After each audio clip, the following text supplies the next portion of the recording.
নমস্কার বন্ধুরা, আমি পলাশ বিশ্বাস।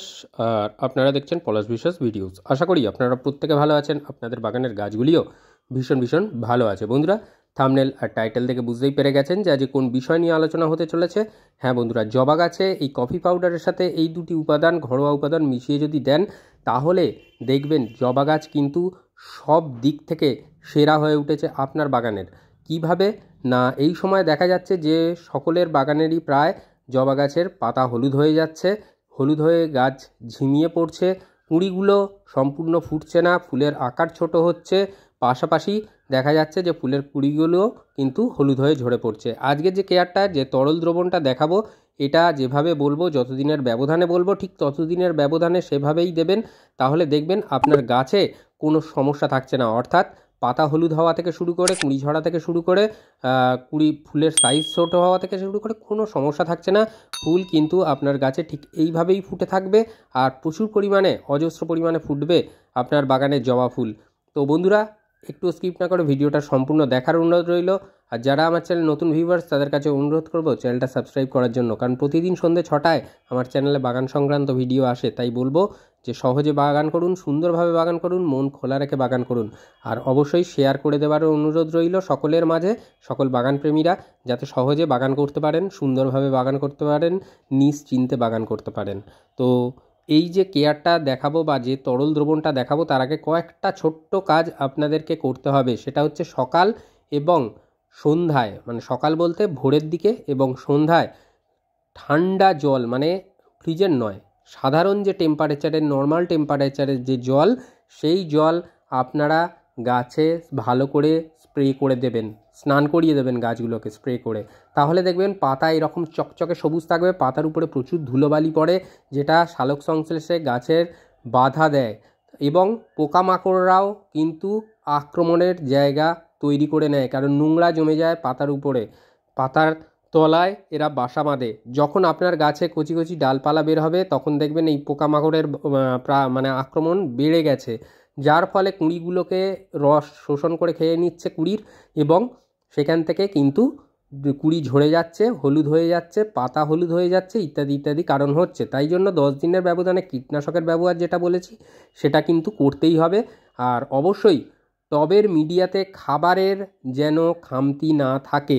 যেভাবে প্রত্যেক মাসে আমি জবা গাছের কেয়ারগুলো দেখাই, যেমন এবারেও মে মাসের কেয়ার দেখিয়ে দিয়েছি, সেইভাবে যদি খাবার দেন, তারপরে এই তরল দ্রবণ যদি আপনি গাছে প্রয়োগ করেন, তাহলে দেখবেন আপনার গাছ ঠিক আমার গাছের মতনই পাতাগুলো চকচকে সবুজ হয়ে থাকছে, কুঁড়ি ধরছে প্রচুর পরিমাণে, এবং অবশ্যই ফুল ফুটছে। পুনে ভ্যারাইটি বা ব্যাঙ্গালোর ভ্যারাইটি জবাগুলো এই সময় কিন্তু ফুল দেওয়া একটু কমে যায় বা ফুলের আকার ছোট হয়, কারণ তারা যে আবহাওয়ায় ফুলটা দিতে মানে সক্ষম, সেই জিনিসটা কিন্তু তারা পায় না, চড়া রোদ এই সময়। তো গাছগুলো আমার ওপেন এরিয়াতেই থাকে, কোনো গ্রিন নেটের তলায় থাকে না। চাইলে আপনারা গ্রিন নেটের তলায় যদি রাখেন, তাহলে কিন্তু খুব ভালো থাকবে। তো কফি পাউডারের সাথে এই যে মানে উপাদান দুটি মিশিয়ে নিয়ে দিয়েছি, এটা কতটা পরিমাণে দেবেন প্রথমে দেখিয়ে দিই। এই যে উপাদান, এটা কিন্তু আপনাদেরকে দিতে হবে এই যে 1 গ্লাস, অর্থাৎ এই যে অনুষ্ঠান বাড়ির যে জল খাবার যে গ্লাস, এটা মোটামুটি 200 থেকে 250 ml, এই একটাতে 1 গ্লাস জল ধরে। তো 10 বা 12 ইঞ্চি টবের জন্য এই জল আমরা কিন্তু দিয়ে দেব 1 গ্লাস করে। যখন দেব তার আগে যেন মিডিয়াটা ভিজে থাকে বা ময়েশ্চার থাকে, এটা খেয়াল রাখতে হবে। তারপরে কিন্তু আমরা এই তরল দ্রবণটা গাছে প্রদান করব। এবং 10 বা 12 ইঞ্চি টবের জন্য এই 1 গ্লাস করে আমরা দেব। আর যদি 8 ইঞ্চিতে যাদের গাছ আছে, 8 ইঞ্চি টবে, তারা কিন্তু এই মানে হাফের একটু বেশি পরিমাণে এই তরল দিয়ে দেবেন আপনাদের গাছে, মানে টবের মিডিয়াতে। তো এইটা কি কাজ করবে সেটা ডিটেলসে যখন এই তরল দ্রবণটা বানানো দেখাবো, তখন বলে দেবো ভিডিওর মধ্যে যে কি কি কাজ করবে, কোন কোন উপাদানগুলো যেগুলো মেশাচ্ছি। তো এই তরল দ্রবণটা কতদিনের ব্যবধানে বা কতদিন অন্তর দিতে হবে, এটা একটু এখন বলে দিচ্ছি।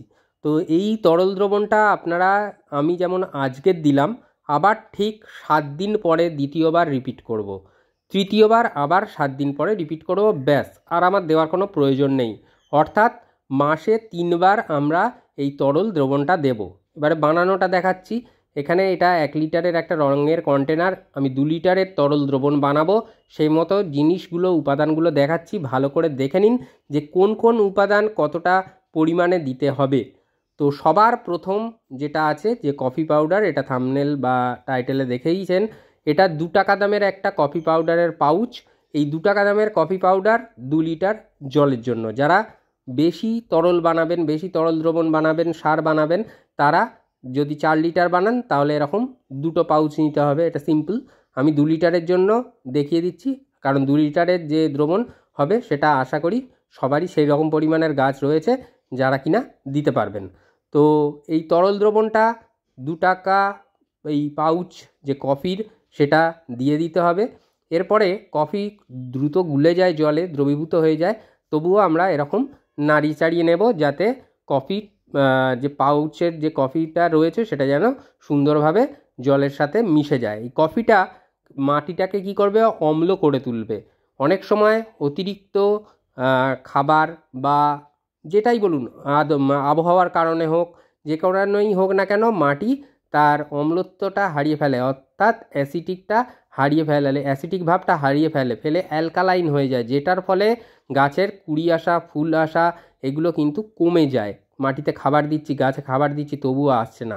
সেই কারণে এই কফি পাউডার ভীষণ ভালো কাজ করে, মাটিটিকে অ্যাসিটিক করে। এটা কি দেখে বুঝতেই পাচ্ছেন, এটা 1 টেবিল চামচ রয়েছে, এটা চিনির দানার মতো।